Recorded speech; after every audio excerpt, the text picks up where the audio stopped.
The verdict came quickly. After days of testimony, the jury filed back into the courtroom, eyes forward, faces unreadable. The charge was attempted first-degree murder. The stakes were life in prison. When the foreperson spoke, the words landed hard. The woman who had been shot 4 times sat frozen. The man accused of pulling the trigger exhaled for the first time in years. Whatever had happened inside that apartment in Miami Gardens had fractured into 2 competing truths, and the jury had chosen one. To understand how it reached that point, everything had to be traced back to the early hours of a quiet spring morning. At 4 a.m. on May 21st, 2021, Miami Gardens police were dispatched to the Douglas Point apartments. The call was routine on paper, a reported violation of a restraining order. Officers Mum Premier and Bernard arrived expecting a domestic dispute, not a crime scene. They entered through the gated complex using an access code and began walking toward Unit 112. Somewhere between the parking lot and the door, Officer Premier stopped short. He believed he heard gunshots, 5 or 6 of them, muffled and distant. Officer Bernard wasn't sure he heard anything at all. There was no clear direction, no screaming, no one running. They continued toward the apartment. Repeated knocks went unanswered. Dispatch attempted to call the original complainant back. No response. Then one of the officers looked through the window. A woman was lying face down on the floor. She wasn't moving. Blood pooled beneath her legs. As officers shouted and pounded on the door, movement appeared inside. A large man paced back and forth. Moments later, the door opened. Putting the code in, that's when I heard, I think 6 shots. Bah, Yeah. bah, I didn't hear no bah, shots. bah, bah. Huh? Oh, there. For what? Have him make contact with the caller.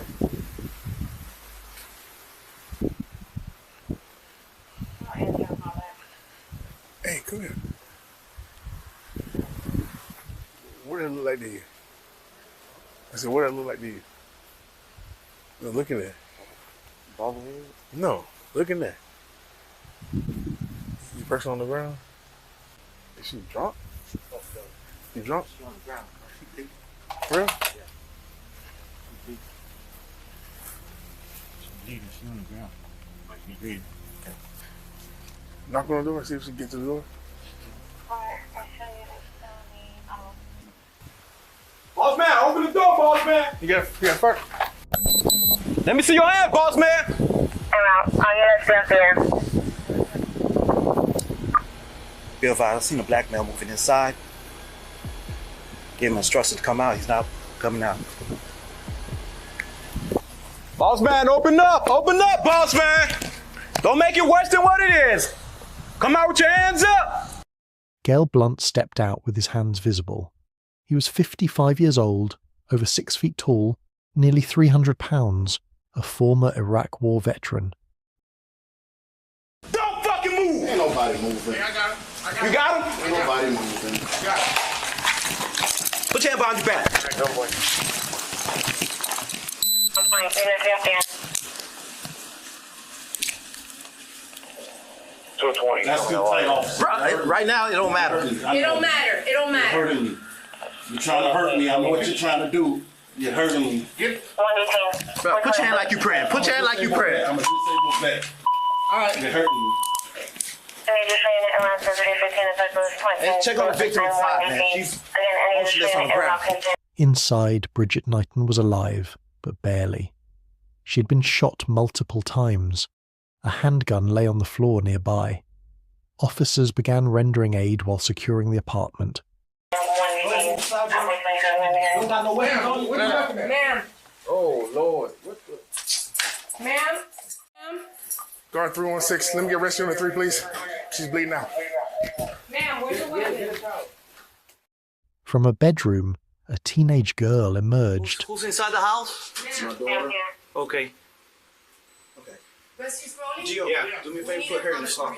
Yeah, put her in the car. Blunt's 16-year-old daughter. She said she had been asleep when the shots woke her. She stayed in her room until police arrived.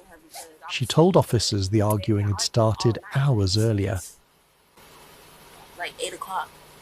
Your dad and your mom live here? That's his girlfriend. That's his girlfriend. Okay. So your dad and your girlfriend, his girlfriend lives here? She stays here. She stays here, she'll live here. So this is you and your dad's place. Yes. She came over here? Well, she's been over here. So they were arguing since 8 o'clock, and you were asleep or you were awake when hearing? When you started hearing them argue? When they was arguing. They've been arguing all day. Yeah. Were you awake when the shots went off? No, I was asleep. How did you? I woke up from the shots. And you came out and saw what? I didn't come out. You stayed in your room. Okay. Anything else happen? Did your dad come to your room at all? Oh yeah, he told me like call the police. He shot her. He was sorry that. Okay. 2 to 3 minutes out. 2 to 3 minutes. Yeah, they're taking long. This is ridiculous. When rescue arrived, Bridget was airlifted to Jackson Memorial Hospital. Investigators entered the apartment just after 6 a.m. 5 .40 caliber shell casings were found, along with a Glock 22 and bullet fragments. Gail Blunt was photographed and tested for gunshot residue. Bridget survived but spent 2 months hospitalized and underwent 11 surgeries. She told investigators Gail violated a restraining order, left to get a gun from his car, returned, and shot her repeatedly as she sat on the sofa. Gail Blunt was charged with attempted first-degree murder. Can you loosen up this left hand? You don't have to sit like that. I'm just saying, can you loosen up the left hand? You don't have to wait. Okay. You don't have to wait. We got a lady bleeding out. Yeah. Watch your feet. And address is on number 46. Yeah, when I saw Mom Premiere, I was like, oh, I've been here before. I already knew who this is. I think there's a history here, domestic violence. Yeah, Baez said she responded here before on a 34 Delta. Did we respond here today? I don't know. This is my first time here. I responded here. You responded here before? Yeah, I arrested him. You arrested him? Yeah. What I got so far, per his daughter, they've been arguing since this morning. Oh, you was there? No. I've been here before. Oh, you've been here before? Yeah. It's a big guy, right?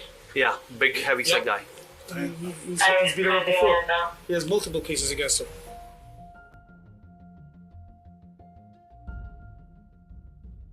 Years passed. Eventually, Blunt agreed to plead guilty to attempted murder in exchange for a 20-year sentence. Bridget objected. She stood before the judge and described years of abuse, restraining orders ignored, threats made, and help she said never came. She detailed violence, control, and fear that never stopped, even after she was shot. She told the court that 20 years was not justice. The judge listened. Then she rejected the plea deal. Gail Blunt testified. He admitted he fired the gun, but said it was self-defense. He claimed Bridget owned a firearm and often kept it in her purse. During their argument, he said she threatened him and reached for the bag beside her on the couch. He said he believed she was about to shoot him. He claimed he aimed low at her legs to stop the threat, not kill her. He reminded the jury he was combat trained. If he wanted her dead, he said, she wouldn't have survived. Prosecutors challenged his story relentlessly. They suggested the purse never existed where he claimed it was. They called it a lie.